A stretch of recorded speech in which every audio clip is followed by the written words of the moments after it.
Hello and welcome to the first episode of the Teaching Bros podcast, a podcast designed to give you an insight into the world of education. Today I'm joined by my brother Austin. and both of us are currently working as teachers. So what we're going to be doing is we'll just be explaining what this podcast is for, why it was created, giving a background story of why we got into teaching and how we got into teaching, as well as giving our first impressions of being in a classroom. So I'm going to start off. Mohsen, do you want to explain just how did you get into teaching? What was the inspiration behind it? How did it happen? Well, I was at university and I'm studying business economics, and I wasn't too sure what I wanted to do after that in terms of my future career. And when I did leave uni, it was like, okay, what should I do now sort of thing? And I just said, well, could be a teacher. And there was like a little program or course that my university was doing, and I said to myself, all right, let's check it out, let's see what it's all about. They put you in a placement school, they train you up for a bit, and I found that, you know what, I like it, you know, I enjoy it. I was doing maths, I'm a teacher of business right now, so, you know, it's a big jump, but naturally my degree was in business, so I thought, okay, let's go down that route. So actually when I left uni, I was working at B&Q, doing a few deliveries. After that, I said, you know what, this is killing my back.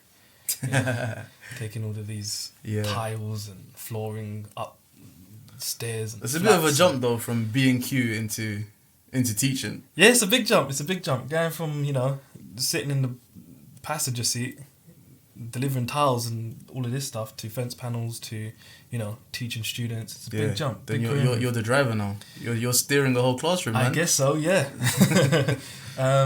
So yeah, after that, I joined a little tuition centre, and I said to myself, you know what, I'm actually enjoying this, you know, teaching the younger kids, showing them how to work out, you know, solve equations and just solving problems and stuff like that. I thought, wow, this is me. After that, became a teaching assistant. That's where I met you. Yeah, at primary school. Yeah, I know. That was something, man. That was a good experience. It was a good experience, and I enjoyed it. Liked it a lot. Learned quite a few techniques. Learned quite a lot during my time there. Alright, so in terms of, so you were at B&Q, and considering the sort of environment that you would have been in there, and then now you're in a classroom surrounded by primary school kids. Yeah. How did that feel to you? Overwhelming actually, because obviously you're in a class with 30 kids, and, you know, being my first time in that sort of environment, it was quite overwhelming. It was quite crazy, especially dealing with small kids, and just, it wasn't one or two of them like in a tuition centre, or 3 or 4. It was 30. Yeah. And they were just all coming up to me saying, oh sir, you know, what's your name, what are you doing here, what did you do, this, that, the other. But at the same time I enjoyed it. I thought, wow, like, you know, like, these kids really want to know about my life, and they want to know about me. So showed me, like, I've got an opportunity here, not just to help them and teach them, but to show an example sort of thing, set an example for them. And you know, it's like with primary school kids, they ask a lot of questions. They want to know anything and everything about you. Yeah. Absolutely everything. 100%. Yeah. So in terms of that, what would you say your first impressions were? So think back to that first day that you walked into the classroom, surrounded by these kids. I mean, first impressions, I enjoyed it. The first day was quite good, especially now being a main teacher, being a TA, I really loved it. You know, really enjoyed it. You know, it's not like I'm taking books home and this and that, but, you know, I'm still interacting with the students. I'm still teaching them partly. Small groups, interacting with them. So that first day was just amazing. I remember going home telling my mum, you know what, just had an amazing day. Yeah. So happy I left B&Q sort of thing. Not putting B&Q down, but, you know. Yeah, because you're doing something that is a lot. I guess it's a lot more fulfilling. Yeah, exactly. It's a lot more fulfilling. You're having an immediate impact on a kid's life, and you're actually being able to support them with something. Exactly. So at the end of that academic year, I applied for PGCE. I got it, and I was really just happy, overwhelmed, you know, with joy. Then I started my PGCE course. Yeah. Did my 1 year training, went to 2 different placement schools, and we're definitely gonna have to speak about that in a future episode. Yeah, we'll do that. So what about you? Journey? Yeah, like you mentioned, I finished sixth form. I was at my school. I don't think we're gonna name any schools yet. Nah. Just we're gonna keep that secret. Yeah. Yeah. So I finished sixth form, and then when I finished sixth form, I was given the opportunity to work as a teaching assistant at a local primary school. So that was really good for me. I started uni, and I did BA in English. So with English, for the people that know, you have quite a lot of time to yourself because a lot of it is centered around reading and analyzing. So I spent more time at work than I did at uni, to be honest. Yeah. Interesting. It ended up becoming that way. So yeah, I ended up starting off as a teaching assistant, and I remember I was given a year 1 class, and man, I walked into the classroom, and on my first day I sat down, and then this kid puts their hand up, and they're talking to the main class teacher and says, "Miss, I need to go to the toilet." She stood up. Let's just say she already went to the toilet. We all know how that ends. Yeah, and then I was just thinking to myself, what did I get myself into, man? What is this? Because imagine you're going from sixth form and you know the whole rigor of doing A levels, and then suddenly you're in a classroom with a bunch of kids, and the kid stands up, and it's that must have been a basically sight. I can all imagine those it now. nightmares that you have about primary school.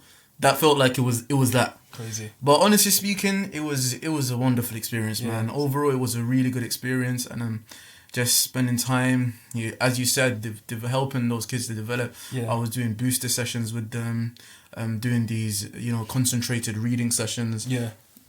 And I remember at the end of my first year, one of the parents came into the class, and then they were just like, "I'm so grateful for everything you've done for my child." Yeah. And for me, that really makes it, doesn't it? Honestly. Because that boy, I remember I used to help him with his reading. So every break time, he'd stay behind doing reading sessions with me. So to see that his mum actually appreciated that, she was grateful for it, she noticed it, and it was something that she actually came back and thought, I need to thank this teacher for it. Yeah. I thought that is something that I will cherish with me for as long as things like that motivate you to do well, motivates you to continue. This is the reason why we're in this field. For sure. So I was in the year 4 class, and I absolutely loved the year 4s. I thought, wow, this is my year. Yeah. But in the long term, I found that actually I was doing a few interviews to try and get into PGC primary, but it just wasn't working out for me. I kept getting rejected left, right, centre. In the end, I just decided to go for secondary. I thought, yeah, let's go for secondary. And then first one I did, I got accepted. So I thought, okay. Yeah, and I think that happens, man. It's like, the good thing about education is that there's something for everyone. If you don't like one year group, you might prefer a different year group. Yeah. If you don't like secondary, you might prefer primary. Exactly. And no one is better than the other. Exactly. It's just, it's an experience. It's down to the individual, isn't it? I mean, but having experienced the primary side of life and the secondary, I have to say personally, I think I'm more suited to secondary, and I enjoy it more personally. But yeah, me too. Actually, me too. Like when I did eventually get into secondary, let me go back and explain. So I was doing the teaching assistant. Yeah. And then I managed to get a role as a cover supervisor, same school, so got a bit of a promotion. Yeah. That was really good, and so it allowed, instead of me being there as an assistant, I was able to actually teach lessons myself. Obviously not the same as a teacher, because with cover teaching, you're being given lesson plans and you're being told this is what you need to teach. So you don't have the stress of actually planning it yourself. Yeah. But the stress came with, I'd wake up in the morning, I had no idea what I was going into. Yeah. I did not know what classroom. It could be year 1, year 2, year 3, year 4, onwards. Like it up until year 6. So, but I feel like that set me up really well for who I am as a teacher right now. In terms of, you just need to make sure that you're adaptable, that you're ready for anything. You were dealing with kids that you didn't know, and you're having to go in there, you're trying to set an impression on them, and trying to make sure that them missing their teacher doesn't have an impact on them on that day. So you have to try and have that difference in them. So I did that whilst at university, and then I wanted to get into primary school teaching, so I wasn't qualified. I wanted to get into primary, and I did manage to get a role. I went through the application through Teach First. I don't know, but I've named them now. It is what it is. No, it's all right. Yeah. We can say Teach First. That's yeah. Fine. So I got into that. Went through the application, and then this minor issue right at the end, which meant that I had to defer it. So I was left thinking, what am I supposed to do? And I just finished my degree, and I just felt like, because I finished my degree, I wanted something else. Like, I didn't want to feel like I've done my degree, but I'm still doing cover teaching. So thankfully, an opportunity arose for me to go abroad to work in Saudi Arabia. So to work as a primary school teacher on the basis of my experience, as well as on the basis of my experience, as well as the degree that I had. And I think that deserves an episode in itself, because again, that deserves an episode in itself. That was a great experience.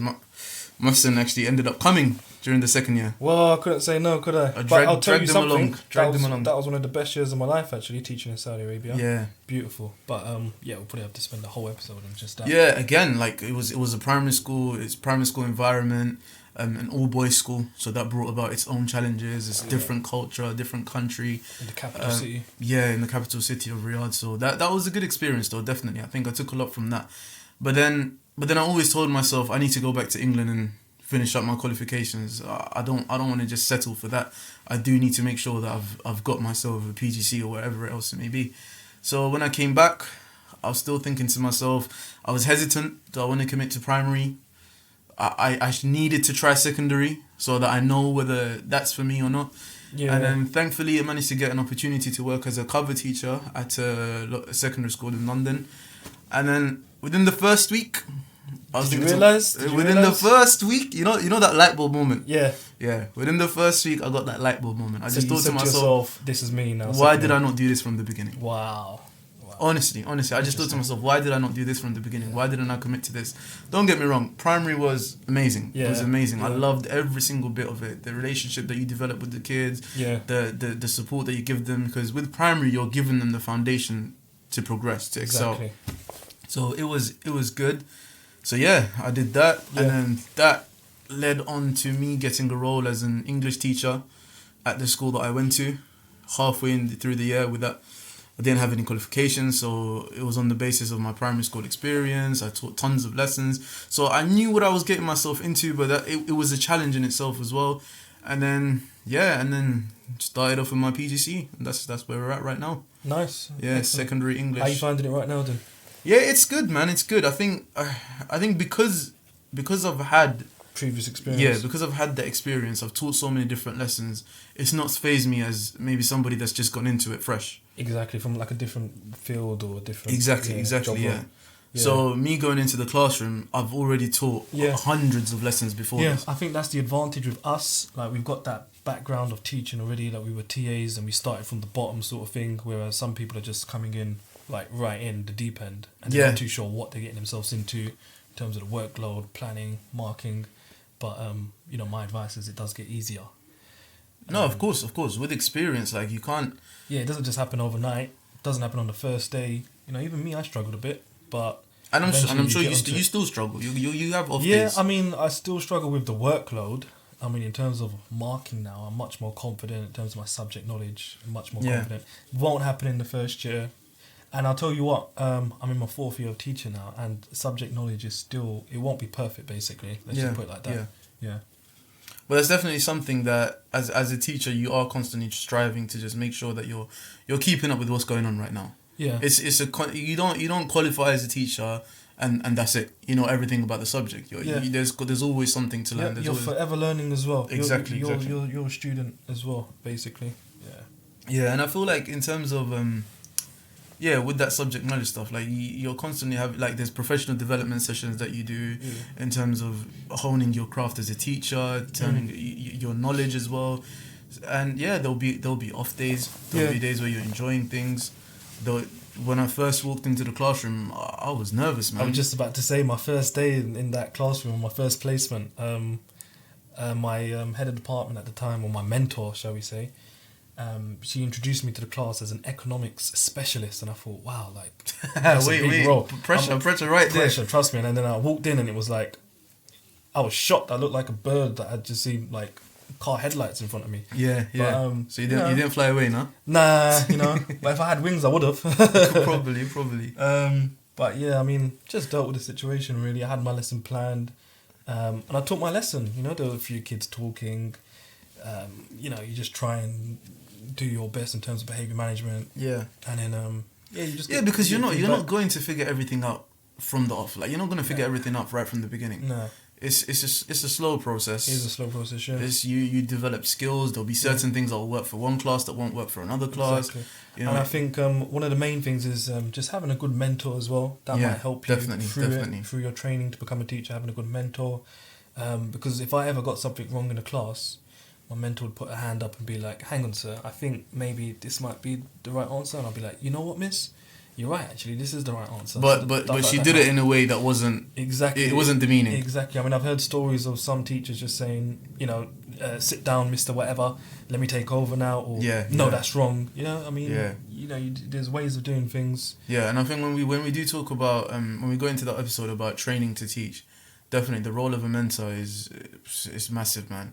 I know people that have had mentors that have completely broken down their confidence. They've questioned whether they want to go into teaching, but honestly, it's like with teaching, it's like one good lesson doesn't make you an amazing teacher. One bad lesson doesn't make you a bad teacher. Yeah, and I mean, you always have bad lessons as well. Yeah, nothing's always going to go to plan. Of course. At the end of the day, these are students. They're very random as well at times. You can't predict their behaviour. But I feel like that's what I love most about it, though. Honestly speaking, I feel in terms of the job in general, no 2 days are the same. No 2 days are the same. You don't know what kids are gonna come out with. Yeah. You don't know what sort of things you're gonna. One day you've got a fire alarm. The next day, trust. We'll get into it. There's been some crazy stories, man. Things that just mess up your day, and you just think, why and how did it happen? Like I remember last year when I was working at school, there was a kid who decided to throw a pencil up. He threw this pencil up. It hit one of the, what do you call those things, man? Basically, when there's a fire, the sprinklers. Okay, yeah. Yeah, so he threw his pencil, hit the sprinklers, flooded the room. Wow, from a pencil. Can you predict that? You can't. It's like, but you got to deal with it. You've got to deal with it. Yeah, exactly. So you've got that extreme, massive issues like that, but then you've also got those minor issues where your laptop decides to just die on you. Yeah, or the whole school system just breaks down and computers aren't working for the day, so you have to go back to old school teaching. I think that's the beauty of the job, man. Honestly, that's the beauty of the job, because I feel like I always again no offense to people that do office jobs or anything, but with teaching, you're constantly getting something new. You're dealing with a new bunch of kids. You're dealing with different characters, and you're dealing with different teachers. You're dealing with parents. There's always something fresh about it. Yeah. There's always something new. Sometimes it's negative. Sometimes you get something that challenges you massively, but sometimes you get something that just reminds you or reinforces, like, this is why I got into this position. This is why I got into this profession, and this is why I'm a teacher. Exactly. So yeah. Alright, so just to wrap up the episode, Mahsen, why teaching then? Well, to put simply, like, teaching is very rewarding. When a student says to me, "Oh wow, I understand now," or "I never knew that," you get a sense of actualization or accomplishment. Yeah. I've just taught Adam or Sophie something new, knowledge which will stay with them for their life, hopefully. So ultimately, it's like it's quite fulfilling, right? It's like I said before, it's that feeling of being able to help somebody get from one place to another. Exactly. Because with teaching, you're dealing with humans, you're dealing with people, you're dealing with their progression, their growth, and you're helping them to actually become better. Yeah, you're be it as individuals, be it within the subject that you're teaching them. So just being able to have that impact, or just knowing that you could possibly influence someone to be better in whatever it is that it may be. That's why, man. Yeah. That's the best part. And when you find out in a few years' time, like that person's become a police officer, or that person's become a doctor or a pharmacist, or a lawyer or an accountant, and you feel like, wow, that was my input or my direction. Yeah, you just get a sense of like, wow, like even if you just gave them that minor push towards the right direction. Exactly. That's still something. That's something substantial, and it's just an amazing feeling. Exactly. But yeah, so hopefully, I hope you guys enjoyed listening to this episode. As we move on, we're hoping to go through a range of different topics surrounding education. So we want to talk about what it's like to train as a teacher, doing the PGCE program, or Teach First, or whatever it may be. We want to deal with things such as behavior management. Both of us worked abroad, and I know that this is something that's quite common nowadays. A lot of people are... Yeah, I get a lot of people asking me, so what's it like teaching abroad? What's the pay like? What's the living like? Do they really give you a free accommodation and just, tax-free? How does it work? So, we'll have to cover that as well. Yeah, and I think you have to remember that that's another thing that's really good about teaching. It's a worldwide job. Exactly. It doesn't restrict you. Parts of the world. It can take you anywhere. I remember meeting somebody who said that she spent a month working in Uganda, helping individuals, people that were living in poverty, and there was literally nothing there apart from a scrappy whiteboard. I don't even know if it was a whiteboard, but she was saying minimal resources, if any, but she was still able to have an impact on them. She was still able to teach. That's something I'd like to experience, actually. Maybe teaching in Africa or Asia. Yeah. You know, not just for the monies, but just to help out, you know. Yeah, that feeling of helping people, it's universal, regardless of what language you speak. So that's the beauty of teaching. It allows you to go to these different places and experience having these relationships with different people. So yeah, as we move on with the podcast, we'll be dealing with these different topics. And yeah, if there's anything that you want us to go through. Yeah, so make sure to follow @TheTeachingBros on Instagram. And if you've got any questions, just send us a DM or leave a comment and we will try and answer them in the next episode. All right, thank you very much for listening and hope to see you in the next episode.